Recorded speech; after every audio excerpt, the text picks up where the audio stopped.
Our devotional thought today from the Old Testament again comes from Leviticus. And it might seem repetitious, but sometimes the Bible repeats itself to drive home a point. Offerings without yeast is our theme today. Offerings without yeast. Leviticus chapter 8, beginning with verse 1. Then the Lord said to Moses, "Bring Aaron and his sons along with their sacred garments and anointing oil, the bull for the sin offering, 2 rams, and a basket of bread made without yeast." Now, have you noticed how many times as we've read through the book of Leviticus, God repetitively says, no yeast is allowed in the offering? Because yeast is symbolic of sin.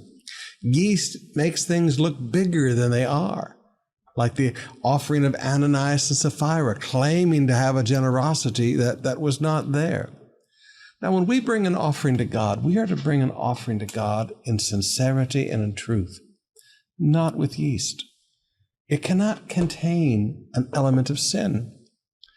Now, I don't get asked this question too often anymore, but in the early days, back in the 80s, people would ask me a question like, "Pastor Sumrall, I'm making a profit," and what they were doing was something that was sinful.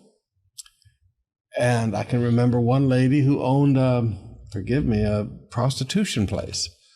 And her children got saved, and she came to church and said, "Pastor Sumrall, I want to tithe." And I said, "I don't think you should be tithing." She got very upset with me. "Are you turning down my money?" I said, "Yes, ma'am, I am." Because an offering is to be made without yeast, without sin.